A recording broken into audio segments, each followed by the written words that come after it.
Hello everyone and welcome back to Crypto Atlas. Unless you guys are new to the channel, then it's nice to meet you. And if you guys are new, we got a great community here. Hope to see you guys again in the future. If you want to subscribe, especially if you like this video, then just so you guys know, we are trying to get to 1,000 subs, but we set up little goals and our next big goal is to try and hit this 800 mark. I don't know what it's going to be by the time that you see it, but thank you guys so much for being here. Let's see if we can get 50 likes on this video and drop a comment down below. Let me know how everything's been going with you guys. I hope you guys are all doing well, and I want to build a strong, good community, and I love to see your guys' feedback on everything. Today's video, we're going to be talking about Bitcoin, Orchid, and Uniswap. So Orchid is a little project we've been doing consistently, and I like to keep you guys updated. It's a personal project I'm invested in. Uniswap had some interesting stuff come up with it. And of course, Bitcoin is the big daddy of the cryptocurrencies in this space. Let's see if we can get 50 likes on this video, guys. Going into the actual content here. Square buys $50 million in Bitcoin as part of larger investment in cryptocurrency. Who's involved with Square? Jack Dorsey, Twitter. You got also the association with Cash App, right? So CEO Jack Dorsey has been a longtime supporter of Bitcoin. You go over to Twitter, you take a look at his actual account. You can even see he promotes Twitter, Bitcoin all the time. And so now that he's actually officially in the game with his company involvement, what does that mean? Well, they bought a total of 4,709 Bitcoins, which the company says represents about 1% of its total assets as of the end of the second quarter. Square said it was making the purchase because it believes, quote, Bitcoin has the potential to be a more ubiquitous currency in the future, calling cryptocurrency, quote, an instrument of economic empowerment that provides a way for the world to participate in a global monetary system. Square has accepted Bitcoin as a form of payment since 2014. For 6 years, Bitcoin came out in 2011. Sorry, 2011. I moved out to Los Angeles 2011. It's been out since 2009, right? So 5 years after it started to get its foothold a little bit. All right, Twitter starting to work with it, Square, right? Now they're actually a pretty good little foothold, 1%. What if they decide to go more, right? Look at Grayscale. Look at micro. What was it? Micro something. MicroStrategy. Look at MicroStrategy that also went in on it, right? And Grayscale, they keep adding to their portfolio. Potentially, Twitter next year, they might even add more. I don't know if they're going to do more by the end of the year, but you can see another big player coming into play. And if I took a guess, it's just a wild guess. Maybe Microsoft. I think they could be a really good candidate for coming in on something like this. Bill Gates, we already know, has talked about it. Microsoft already accepts and works with Bitcoin. Twitter here is talking about the fact that they've worked with Bitcoin. And Microsoft, I think they're good potential on that one. Next thing you got is DeFi. So this is where we're going to kind of pivot a little bit going into talking about with Uniswap.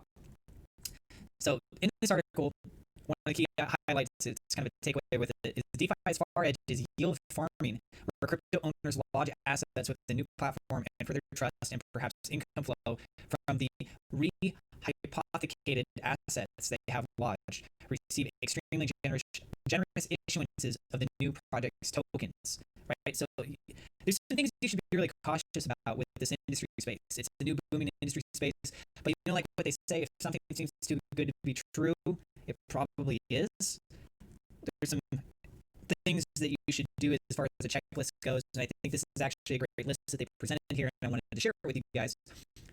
So to find out whether it's a real project or not as a scam, here's some good stuff to kind of take a look at first. 1, does the project exist? Can you use it? If it's a yes, that's a tick. If the project is a promise for tomorrow, that's a cross. 2, does the project do something innovative? If yes, that's another tick and a big one. Number 3, are the people anonymous or real? If real, it's a tick. If anonymous, a cross. Has the team, number 4, done something before? Yes, a tick. No, a cross. And a cross doesn't mean don't get involved. You can weigh your ticks and crosses, right? But you know, these are a lot of like red flag indicators that are starting to come up. And then another thing that was kind of leading up through all this, they explain it more in their article. But So if you see a project with a farm and an obscure token pair in the mix, you can be pretty sure someone's pulling a fast one. So always be cautious. Remember the golden rule of investing, guys. Never invest more than what you're willing to risk to lose. Live by that rule. Every time you go into your investment, be like, oh, this project looks really good, but if I put this money in and it doesn't go through, then I don't know. No, if that happens, golden rule: never invest more than what you're willing to risk to lose. Okay, if you're okay with it, you potentially reap the rewards, but otherwise, you'll live on. You'll be okay. You'll be happy. You're not gonna be homeless, right? All that good stuff. Next thing, Bitcoin price fundamentals in moon mode as BTC held on exchange drops. By the way, quick side note, just a little insert. I'm not a financial advisor, right? I am sharing information with you guys. I'll be taking a look at the charts and do my analysis on that, but I'm not a financial advisor. Please do not ask me for financial advice on this stuff. Take everything I say with a grain of salt. Always try to do further research yourselves, but I do hope that you guys find this information valuable. And again, if you guys are new to the channel, you want to subscribe, you're liking what we're saying so far, you like where this is going, please don't forget to subscribe. Okay, when coins on spot exchanges drop, it's a sign that new buyers are coming in to scoop coins off the markets and moving them into cold storage, hodl, or hold on for dear life. We're seeing new hodlers right now, very macro bullish. This is some good news for Bitcoin. This is good news potentially for the whole crypto space. I mean, DeFi, I don't know about it. But we look at a lot of the other stuff. The current accumulation resembles 2017. The trend in coins held by spot exchanges started to change in the beginning of 2020, and it paints a familiar picture for traders. The dip resembles the accumulation stage of late 2016, which in turn fueled the 2017 bull market that saw Bitcoin's price reach its all-time high of $20,089, right? So if we start to see a major rally, we're not just going to all of a sudden overnight beat our peak. Hopefully we're not, So 20,000 being the previous high, and a lot of people are forecasting or the predictions of things. They're saying like $100,000, potentially up to $400,000, $450,000 range in this cycle. Long term, you could see things like 500,000, a million, 10 million. I mean, the list goes on. There's lots of different reasons behind these things. I made a video on my channel in the past. It didn't get very many views, but if you guys want to check that out, you should definitely check it out. It's talking about how realistically one Bitcoin can actually be worth $500,000. And I try to give you associations of things that already exist out there in the world, and just to kind of compact it down into reality. I know it sounds absolutely crazy, but guess what? $11,000 Bitcoin sounded crazy to anybody back in the day when it wasn't even worth a penny. Imagine telling them, oh yeah, Bitcoin's going to be worth $11,000 one day for just one of them. You're going to be like, no way. Anyways, so we take a look at a couple of charts here. You can see this just as an example. BitMEX to all exchange flows, total amount of Bitcoin transferred from BitMEX to other exchanges. And you can see that there's a big massive spike that took place here because of the whole court case primarily that's going on against the people with BitMEX. And so that's just one leading indicator. You take a look over here on the charts, balances on the exchanges. You can see the association. And oh, there's my X. There we go. This is one of the few times in my Bitcoin career. This is actually from Woo over on. He tweeted this. This was on Twitter. This is one of the few times in my Bitcoin career where the fundamentals, on-chain data, and metrics from infrastructure players are in moon mode, yet the market is not woke to it. They will be in 2021. Sorry. This is an opportunity I've not seen since mid 2016. And he's been posting a lot of stuff that are very bullish, right? And sometimes you can get a little bit blindsided on this stuff. When I see like everything being posted is bullish stuff, I feel like they start to fail to even take into account some of the bearish stuff. But I think this guy is very smart. I think he knows a lot about the industry space. And in an instance like this, I think this is a very important point, specifically that everyone should be taking into consideration here. And speaking about the different exchanges, right, and where things are moving, this is something I wanted to share with you guys. This is through CoinGecko.com. So these are top derivative exchanges. And from derivative exchanges, which ones are those? You got things like OKEX for futures, Binance futures, QB futures, CoinTiger futures, BitMEX, Bybit. Like these are the top listed ones, right? And you can see the 24-hour open interest, the 24 volume right here. You can see how the progression is kind of moved over this time period here. And if we're talking about the fact that it's being moved from these derivative exchanges over to like the spot exchanges, a list like this, you can get a little bit more familiarized. I mean, you can always watch this video again. Hey, yeah, go back to this video, share it with your friends. And then I recommend that you, if you use Twitter, or if you don't, maybe go make a Twitter account. Go follow this account. It's called @whale_alert. I follow them as well, and I don't know how they do it, but they have some sort of an automated system, and they can detect when there's a lot of these major transactions that are taking place. There's a couple different Twitter accounts that I follow, but this is one of them. That are like in those automated formats. And just to give you an example here, you can actually see 40 million TRX, or worth over $1 million, transferred from OKEX to an unknown wallet, right? So OKEX being one of those exchanges that also has the futures element and being associated a little bit more as like a derivative exchange, and you can see that it was taken off the exchange and moved to a cold storage wallet, and that kind of lines up with what was being said in that previous article. That it's like we haven't really seen this kind of a push since that 2016 kind of era. So yeah, I would say go check out whale_alert. I'm actually on Twitter too, by the way, and I do talk a little bit about some stuff with crypto. I'm not like super hardcore as some of these other people are, where everything you say is crypto. I try to generalize some things, and I have other YouTube channels and stuff. But if you guys want to check out my Twitter account, it is @AtlasOfficialTV, right here, @AtlasOfficialTV. I make manga too, and I play some games and stuff like that. I'm a man of many different trades, but I'm a big lover of cryptocurrency and Bitcoin, hence the channel here. To close these out, now let's actually take a look at the charts. I'm trying to go through these pretty quick for you guys. Let's take a look at Uniswap. First off, previous day. You can see on the daily chart, had a big nice green candle, starting to make a little bit of a push back up. People were saying that this was a bit of a bottom that was taking place, right? You can actually see based on off of the Coinbase what we're using for reference here. If we look at this main phase that's been taking place, we have been in this descending wedge pattern, which tends to be a reversal when you're looking for the price to actually shoot back up. So if we take this moment right back here, okay, that's not what I meant to do. Thank you. We take this moment from back here and move this across this way, and just have the breakout. We actually pass above the 0.78. Was that again? 0.786? I don't know. I can't. 0.7 something right there. I forget these numbers. I got so many numbers in my head all the time as it is. Anyways, this is on the Fibonacci retracement level, breaking into that zone potentially, and then that would be getting pretty darn close near to the points when it had made its first initial impressions over onto Coinbase. However, as you guys can clearly see, on this daily chart, we are in the red zone, and it's starting to push itself right back. So we had 2 days of green candles, and it was a pretty good little rally that was going on after a series of red, and we had this progressive movement down. A lot of the cryptocurrency market has also been seeing a lot of the red lately, right? Bitcoin included, Ethereum included, a lot of different space. You're in finance, same thing. And we're starting to see a little bit of recovery over the previous day.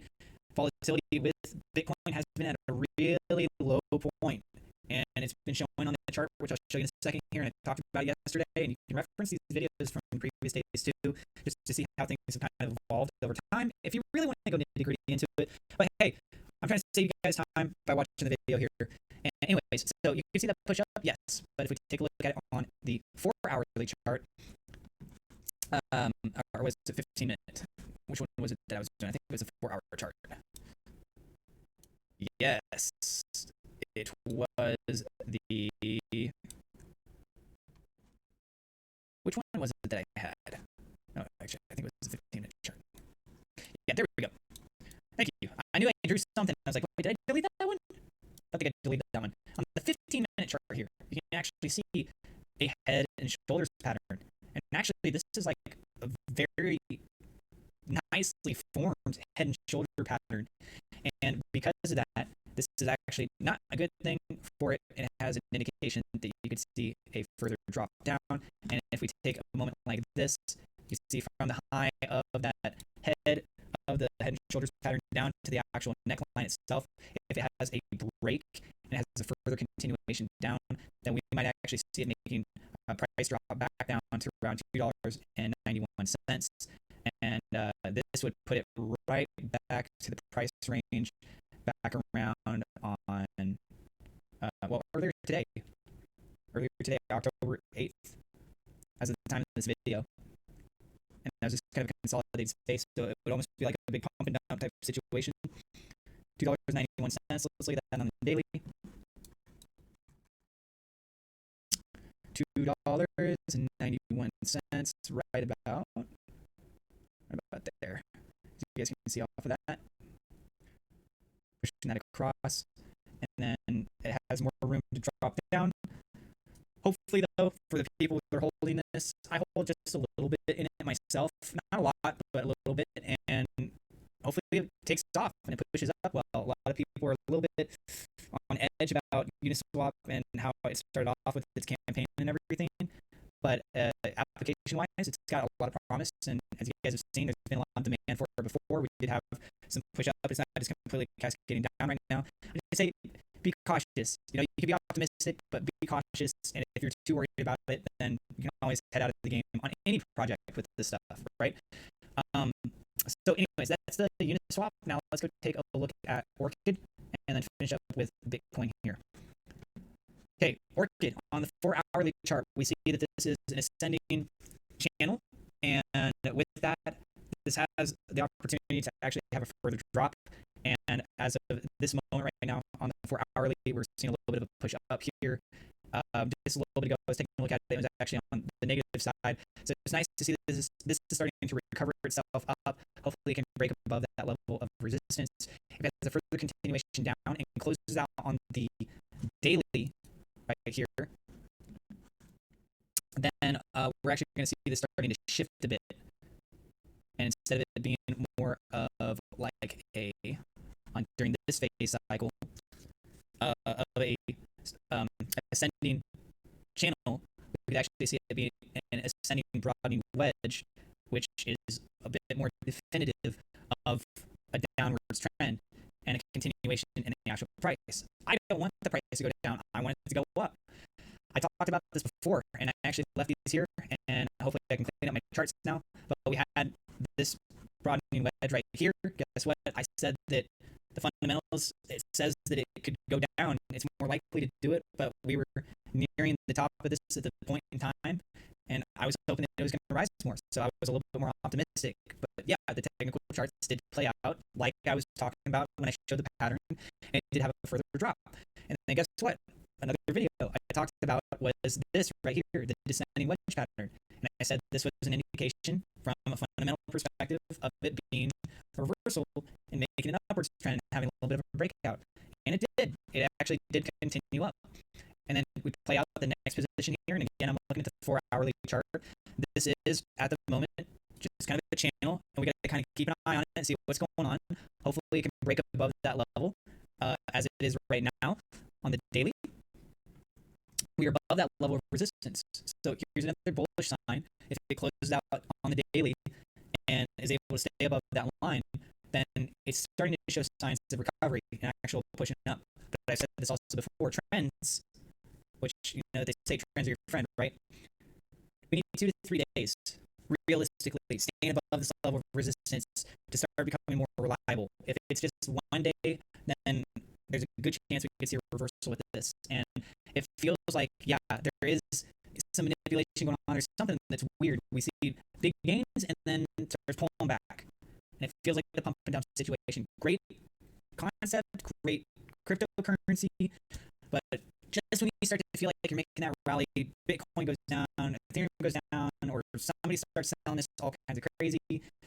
And yeah, but a lot of people seem to be buying it at these low price points. So hopefully that's starting to shift a little bit of the momentum. Plus, you can actually stake this onto the different nodes, and there's benefits for people doing that. So I think progressively as time goes by, just from a fundamental perspective, we should see a natural start to climb up with this. There's still more circulation that needs to be go out, but I'm excited for the future of the projects that they're working on with this and the actual cryptocurrency. We'll just keep an eye on it, and I'll keep you guys up to date on that one. And the last thing that we want to talk about here is with Bitcoin, and we can take a look at Bitcoin here on the 15-minute chart. Was it 15-minute chart that I was looking at this one? Let's actually start with the daily. Let's start with the daily. All right. So on the daily candle chart here, what was I drawing this on? Was this a 4-hour? Okay, let's start with the 4-hour. I knew that I drew something on these guys. I'm talking about a lot of stuff. Give me a little bit of a break, okay? So take a look right here. I drawn previously showcasing that it was an inverted head and shoulders pattern, and we took the distance between that high point and for the head and for the shoulders, just like as if we had a regular head and shoulders pattern on the way down. So with this being an indication of a continuation up, you can actually see where we were talking about for potentially breaking out. And it didn't quite reach the halfway point, but it did have a pretty good rally starting to push through. It's having a little bit of a pullback down. If it does pull back down further, then it could potentially refill into this gap and extend out further to like October 10th. But anything past that, I don't really see much more time going by before it makes another major move. And this wasn't a major move, right? It was more than what we've seen recently, but I think everyone should be really prepared for like an actual major move in one direction or the other here pretty soon. So hopefully this has a continuation staying up and we see a further rally. It has to break above that $11,000 range. I did talk about that previously, and we did on the daily have that bounce off. Let me move this out of the way here. You guys can see right here at that $11,000 range, just right at that point. $10,967, just right before it. So there's some that contesting that's going on. It's got to break above that. Needs to. Had multiple points back here, right around in the same range, and then we're going to see a little bit of some action right around. Looks like 11,050. There might be just a little bit of resistance. If we can break above 12,500, $14,000 is going to be looking way more promising. That's $14,000, $20,000. It's pretty much air. It's pretty much open air in space, being able to actually continue to grow that price. I'm a little bit hesitant. I talked about this before. Some of the major holders, if we get to $20,000, then we could see some volatility pushing back down. I don't know if we're really going to be able to hit $20,000 and just cascade forward. There's a lot of wallets that haven't moved any Bitcoin in a long time, right? And some of those wallets that have a lot of Bitcoin, they might be waiting for it to hit $20,000 again, or just before hitting $20,000 and capping out and having that further push down because there's just so much that just hits the market all at once. I'm hoping it goes to the moon. I want to make profit too on all this stuff. And yeah, guys, so that's going to go and do it for this video. I hope you guys enjoyed it. If you're new to the channel and you did enjoy it, guys, we're trying to get to 1,000 subs. Every single sub, absolutely would love for you guys to be a part of this community, to be a part of that experience, to help us hit these goals. I would love to be able to have a bigger community of voices, people talking in the comments down below. If you agree with me on something, if you disagree on me with something, if you feel that there's some extra news maybe I missed, right? It's just like almost a forum website, and I want everyone to still be supportive of one another in the end, and just be civilized about everything. So you guys are amazing. Let's see if we can get to 50 likes. Drop your comments down below. Anything at all you guys want to talk about, even if you want to say hi. And I will see you guys in the next episode.